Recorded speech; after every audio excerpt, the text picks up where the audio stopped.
já voltamos com o nosso Viva Bem. Você tem filho adolescente? Deve estar passando por aquela fase, né? Da rebeldia famosa e indesejada rebeldia. É por isso que eu trouxe aqui as nossas queridas especialistas para tentar aí resolver esses problemas que afligem tantas famílias, não é, Valéria?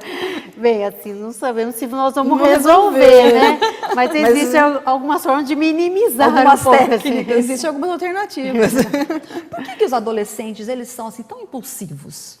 Bem, na verdade, a gente tem que considerar, né, quando a gente falou da adolescência do bebê, agora nós estamos nessa adolescência que, na verdade, esse ser humano começa a se posicionar realmente como um ser humano, como um ser pensante, né, que toma decisões, que quer autonomia, que quer ser reconhecido como tal.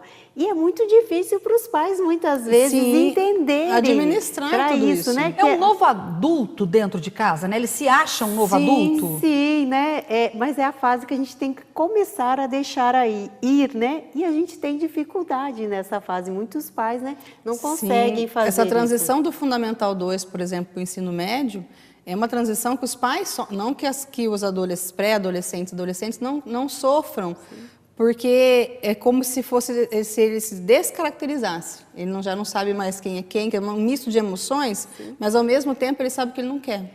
Então ele começa a se posicionar. Sim. E esse posicionamento começa a criar a autonomia.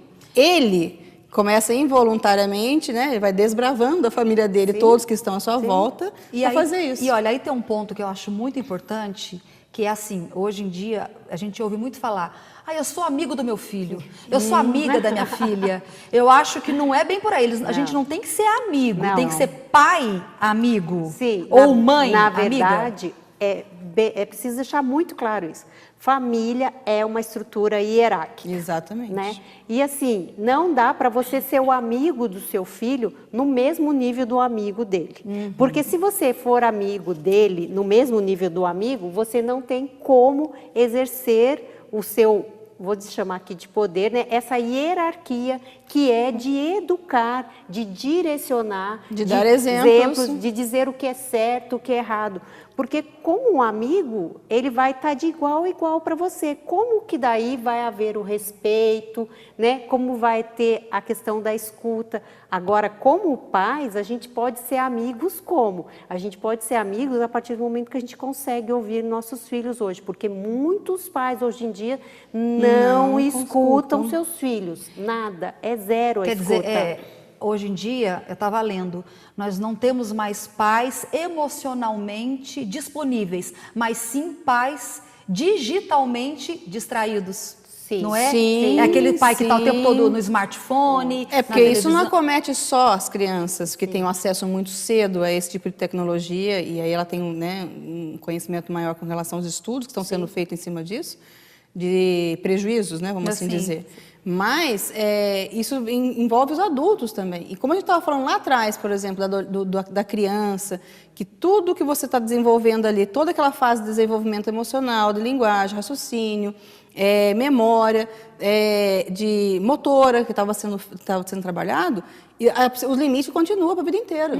Se ele não tem esse limite lá, se isso persiste agora nessa fase da adolescência, que ele também não sabe o que ele é, o que ele gosta, o gosto muda. Eu costumo dizer que fazem as 4 estações no mesmo dia, porque uma hora está uma estação, um momento depois está em outra.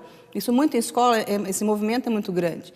E eles acabam se perdendo, é um momento crucial, até maior do que na infância, desse limite. Dessa questão de você separar o que é, eu sou o seu pai. Se você não dá esse limite hierárquico, como é que ele vai ser quando ele vai para a faculdade?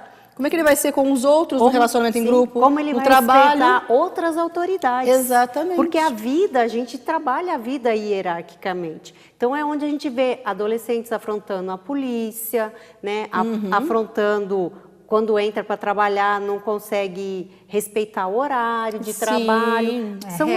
São as mínimas coisas. E que daí as exceções a seu próprio benefício, eles querem torná-las como se fossem regras. Sim. E nós temos mais uma pergunta. Vamos ver?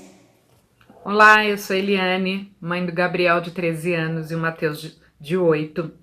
O Gabriel está no 7º ano. Ele tem déficit do processamento auditivo, déficit de atenção, também está na comorbidade de dislexia, tem acompanhamento com neuropediatra, com psicólogo, com fonoaudiólogo desde muito pequeno. Também temos laudos aí da neuropsicóloga.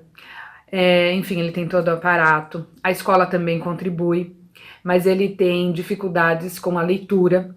E apesar de todas as suas dificuldades, ele tem um QI acima da média, é esforçado, então ele está sempre aí buscando alternativas para poder melhorar o seu desempenho escolar. E uma das alternativas recentes é o uso do celular, que vem ajudando bastante, porque ele faz o scanner do livro e depois ele usa outro aplicativo para poder fazer a leitura em voz alta para ele.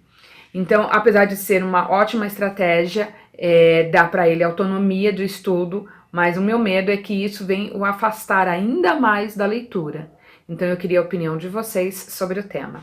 Muito obrigada. É uma dúvida muito séria. Será que corre esse risco? Bem, na verdade, existem algumas alternativas que ela ainda pode usar, né? E eu vou dar um exemplo aqui do que eu fiz, porque meu filho teve déficit no processamento central auditivo. E até o 5º ano ele também não lia. Então, lá pela 5ª série, o que eu decidi fazer foi assim, ele lia uma página do livro e eu lia outra página do livro. Intercalava. Isso, eu intercalava com ele. E com isso ele começou a entender um pouco mais o contexto do livro, que é um dos problemas de quem tem déficit de atenção, dislexia, né? E também a questão do desvio atencional, né? Sim. Porque, por exemplo, no caso dela, que está bem assistida, que ela falou que já tem todo o aparato, essa questão, por exemplo, do celular, é uma tecnologia que a gente está falando das tecnologias nocivas, nesse caso ajuda bastante, mas ela ajuda com relação à questão acadêmica. Mas como é que eu posso desenvolver isso no dia a dia? Eu não posso tirar esse vínculo com o material. Então, essa é uma saída. Existem outras, mas essa é uma saída. Né? Talvez até ele ler textos pequenos, achar algum livro que ele... Fragmentar a informação para ele é imprescindível. E textos que ele goste, né? Achar alguma série, mangás, que daí tem outros estímulos também. A gente fala muito que tem que trabalhar das partes para o todo. Sim. Ele tem que construir, né? Então, todas essas alternativas que ela está dando é uma construção. Então, isso é possível fazer. E sempre registrar.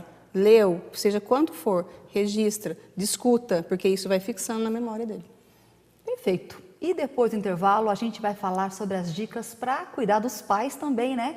Que os pais também precisam aí de um suporte emocional para lidar com tudo isso. Daqui a pouquinho a gente volta.